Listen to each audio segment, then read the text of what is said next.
Spider-Man Brand New Day might be the most important Spider-Man movie in over a decade, and after watching it, I have some very strong opinions about whether it actually earns that title. Is this the reset the franchise needed, or is Marvel just spinning its webs in place? Stick around because I'm breaking it all down, and I promise not one spoiler. Quick heads up before we start, this is a completely spoiler-free review. No plot twists, no surprises, no cameos, no ending details, nothing from the post-credit scenes, nothing that would ruin your first watch. By the end, you'll know exactly whether this belongs on your opening weekend watch list. Brand New Day picks up in the aftermath of No Way Home with Peter Parker living in a world that no longer remembers who he is. That premise alone gives the film a completely different emotional starting point than anything we've gotten from Holland's Spider-Man before.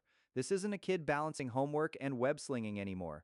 It's a young man dealing with isolation, identity, and the cost of the choice he made. Pacing-wise, the film takes its time in the first act to sit with that loneliness before ramping into more familiar Spider-Man territory. Some viewers will appreciate that patience, others expecting non-stop action from minute one might feel it takes a beat to get going. Once it does, though, the momentum builds steadily instead of front-loading everything into one act. Tonally, this is a noticeably more grounded, street-level Spider-Man story than we've seen in the Holland era. Less big multiverse event, more personal and character-driven. Emotionally, that shift pays off. Without spoiling anything, there's a genuine weight to Peter's arc here that feels earned rather than manufactured for a trailer moment. Tom Holland has clearly grown into this role. This is arguably his most mature, controlled performance as Peter, less manic energy, more restraint, and it suits where the character is at this point in his journey. Zendaya continues to bring grounded chemistry to every scene she's in, and Jacob Batalon still provides that same reliable warmth and comic timing fans love. The newcomers hold their own too. Sadie Sink and John Bernthal both bring a different energy to this world than what we're used to, and their dynamics with Holland feel lived in rather than forced. Mark Ruffalo's involvement adds another layer of gravity without ever feeling like a distraction from Peter's story. Across the board, character development feels intentional, people change here, and you feel it. This might be the best-looking Spider-Man film in the Holland trilogy turned saga. The camera work leans into texture and grounded urban environments rather than glossy overlit superhero sheen. Colors feel more naturalistic, shadows are used with purpose, and there's a genuine sense of visual storytelling happening. Camera choices that reflect Peter's isolation rather than just following the action.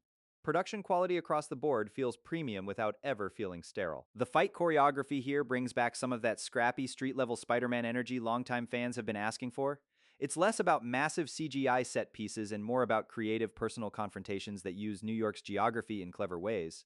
Excitement-wise, the action ramps up nicely as the film progresses, and there's a real sense of physicality to how Spider-Man moves and fights that feels distinct from previous entries.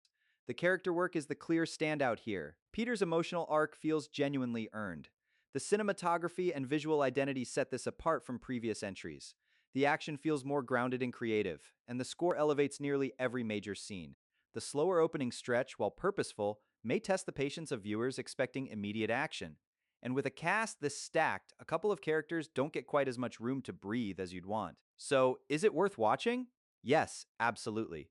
This is a Spider-Man film that takes real creative swings and mostly lands them with a more mature, emotionally grounded story than we've seen from this era of the character.